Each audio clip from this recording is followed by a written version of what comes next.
अस्सलाम वालेकुम sir Kaleem. Sir Hamza कैसे हैं आप? अल्लाह का शुक्र। आप कैसे हैं? ठीक हैं? कैसे हैं खैरियत से? नुमान? जी, अल्लाह का शुक्र है अल्हम्दुलिल्लाह। सर आज कुछ इम्पोर्टेंट सवालात हैं और रियल एस्टेट जो डेवलपर्स होते हैं, इनके बारे में हमने जानना है कि इनकी ऑथेंटिसिटी और इनकी अनऑथेंटिसिटी क्या है?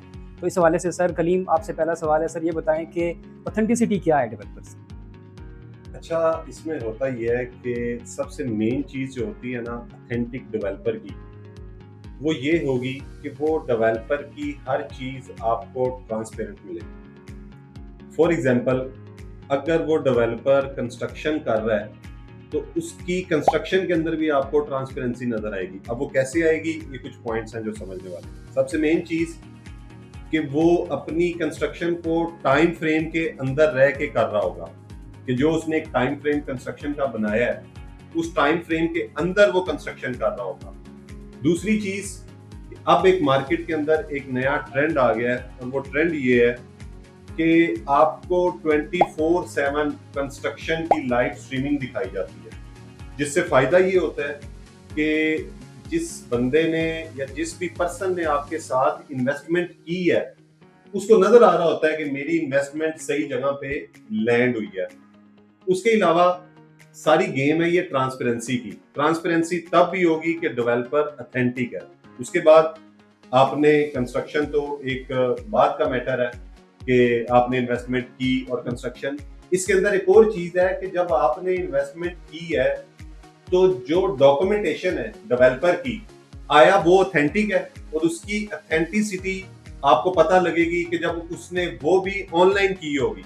जैसे उसने अपनी कंस्ट्रक्शन को ऑनलाइन किया है, इसी तरह उसने अपनी बुकिंग को भी ऑनलाइन किया है कि कोई बंदा डाउन पेमेंट दे रहा है, इंस्टॉलमेंट्स दे रहा है, तो वो उसकी 24/7 जब चाहे कि अब तो एक मार्केट में एक नई चीज आ गई है कि वो बारकोड होता है, बारकोड को स्कैन करते हैं और आप जो है वो अपनी इंस्टॉलमेंट्स या अपनी पेमेंट्स की जो है वो वेरिफिकेशन कर लेते हैं। इसके बाद अब डेवलपर्स जो हैं जिन्होंने मार्केट के अंदर जेन्युइन बिजनेस करना है, काम करना है, डिलीवर करना है, वो तो अब अपनी इन्वेंट्री को भी लाइव कर देते हैं कि वो लोगों को बता देते हैं कि इस वक्त ये इन्वेंट्री में हमारे पास यूनिट्स अवेलेबल हैं, इतने यूनिट सोल्ड हो गए। और एक और मेन चीज जो कि प्रॉपर्टी में इन्वेस्टमेंट करने के लिए बड़ी जरूरी है, वो होती है लोकेशन का इंतखाब। जो भी अच्छा डेवलपर होगा वो हमेशा प्रोजेक्ट ऐसी जगह पे लॉन्च करेगा जहां वो सिर्फ खुद से पैसा ना कमाए, आने वाले वक्त में जिन बंदों ने इन्वेस्टमेंट की है उनको भी उनका रिटर्न ऑफ इन्वेस्टमेंट अच्छा मिले। वो उसी सूरत में मिलेगा कि आप किसी भी कमर्शियल हब में किसी ऐसी प्लेस के ऊपर इन्वेस्टमेंट करते हैं जहां आने वाले वक्त में आपको रिटर्न ऑफ इन्वेस्टमेंट अच्छा मिले, तो वो ऐसी जगह का जो है वो इंतखाब करेगा। माशाल्लाह से आपने बड़े अच्छे अंदाज में इसको सम अप किया है। So hope for the best कि जितने भी लिसनर्स हैं उनके लिए बड़ा हेल्प आउट करेगा। जी हमज़ा साहब, इस तरह से है कि अभी जिस तरह से कलीम साहब ने इनके ऑथेंटिसिटी का के बारे में बताया है, अब आप मुझे ये बताएं कि इस जाते दौर में बहुत सारी ऐसी चीज़ें हो रही हैं जो कि फ्रॉड और स्कैम पे बेस कर रही हैं। सो इम्पॉर्टेंट क्वेश्चन यहाँ पे ये है कि अनऑथेंटिसिटी का कैसे पता चलेगा यार ये डेवलपर जो है ये राइट डायरेक्शन में है कि रॉन्ग नंबर है? इसके बारे में आप क्या कहना हैं? बिल्कुल, आपका पॉइंट बहुत वैलिड है।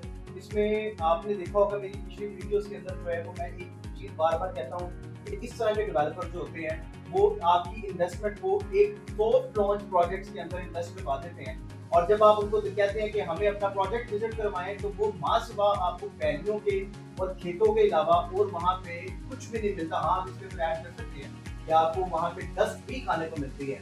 ठीक है, तो ये एक बहुत बड़ा पॉइंट है कि एक अनऑथेंटिक जो डेवलपर है वो सबसे पहले ये करेगा।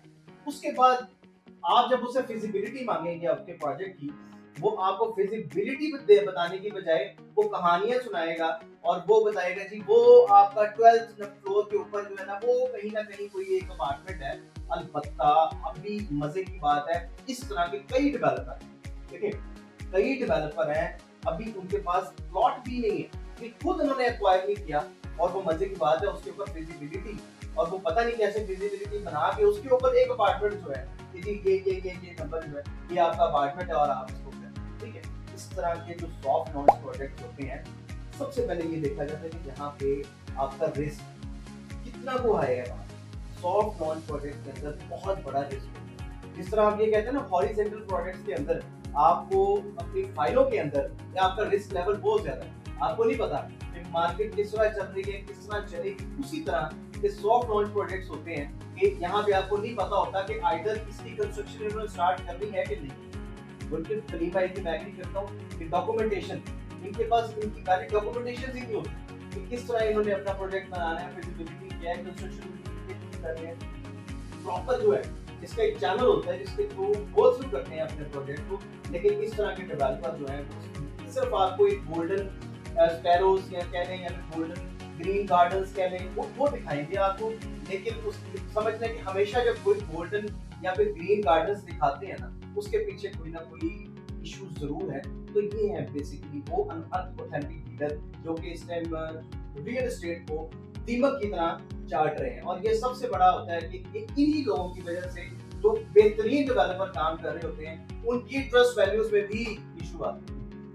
अच्छा, जिस तरह से आपने अभी बताया कि किस तरह से रियल एस्टेट डेवलपर्स जो होते हैं उनकी ऑथेंटिसिटी और अनऑथेंटिसिटी जो होती है उसको हम किस तरह से इमेजिन कर सकते हैं कि आया ये सही है या गलत है, जिस तरह से भी है। लेकिन दूसरा बड़ा इंपॉर्टेंट सवाल ये है कि इस वक्त जो पाकिस्तान की इकोनॉमिक सिचुएशन चल रही है, मुल्क डिफ़ॉल्ट होता जा रहा है।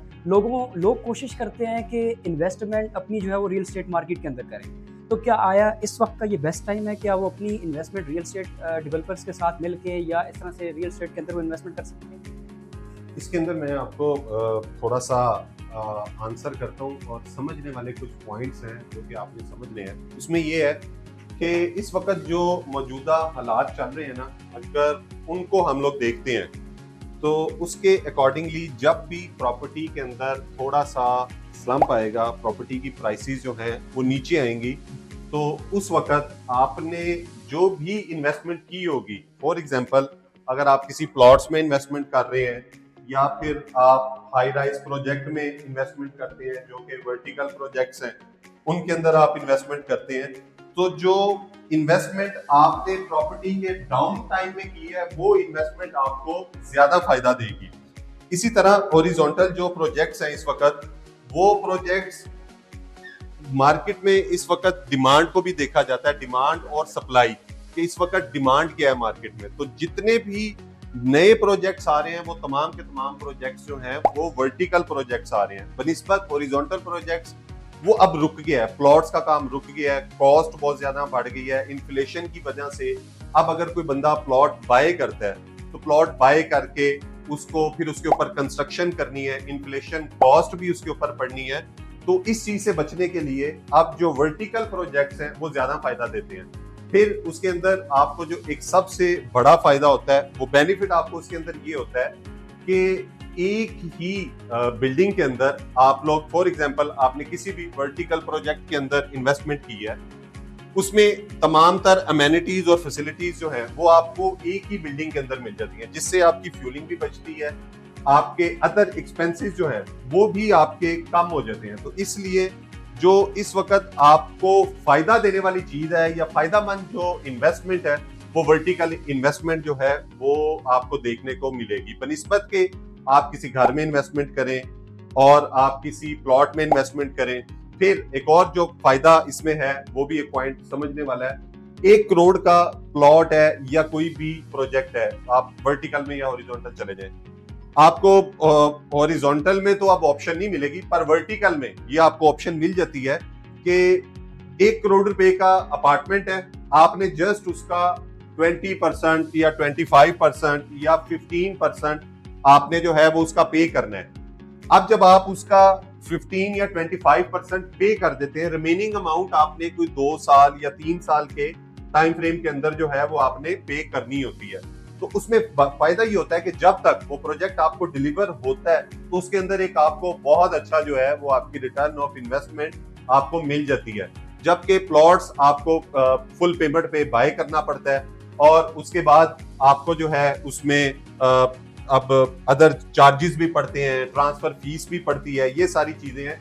तो इनसे बचने के लिए, अपनी इन्वेस्टमेंट को सेव करने के लिए किसी अच्छे डेवलपर का इंतखाब, किसी अच्छे वर्टिकल प्रोजेक्ट में इन्वेस्टमेंट आपको आने वाले वक्त में जो है वो एक बहुत अच्छा फायदा दे सकती है। जी हमजा साहब, आपने और कलीम साहब ने जिस तरह से बड़े खूबसूरत अंदाज में दो जो इम्पोर्टेंट सवालात थे जिस तरह से जवाब दिया है, होप्स हो कि ये बड़ा इफेक्टिव साबित होगा उन तमाम तर लिसनर्स के लिए जो कि वाकई इस प्रॉब्लम को फेस कर रहे थे। सो सर लास्ट में आपसे सवाल ये है कि आप ये बताएं कि आप ऐसा कोई मैसेज या कोई रिकमेंडेशन या कोई सजेशन देना चाहते हैं लिसनर्स को, सो प्लीज़। बिल्कुल ऐसे ही है, मैं दोबारा वही कहूँगा जैसे मैं पहले कहता हूँ अपनी वीडियोस के अंदर कि 3 केस को फॉलो करें। 3 केस का मतलब knowledge of developer, knowledge of under construction project, knowledge of documentation and knowledge of location. ये चीज़ें हैं जो आपको बताएंगी कि आपकी जो इन्वेस्टमेंट है वो ऑथेंटिक वे में लैंड हो रही है या नहीं, क्योंकि हमने इस टाइम आपको बहुत अच्छा गाइड कर दिया है, डेवलपर के बारे में भी बता दिया है, आपको लोकेशन की प्राइस के बारे में भी बता दिया है कि किस तरह लोकेशन वैरी करती हैं और किस तरह डेवलपर वैरी करते हैं। हमने आपको इन्वेस्टमेंट प्लान भी बता दिए हैं कि किस तरह जो है वो आप अपनी इन्वेस्टमेंट को लैंड कर सकते हैं। और होप फॉर द बेस्ट इंशाल्लाह ताला आप आते रहिया करें इसी तरह, ताकि हमारे जो व्यूअर्स हैं उन तक जो है वो इन्फॉर्मेशन पहुंचती रहे। जी बिल्कुल, thank you so very much, good luck.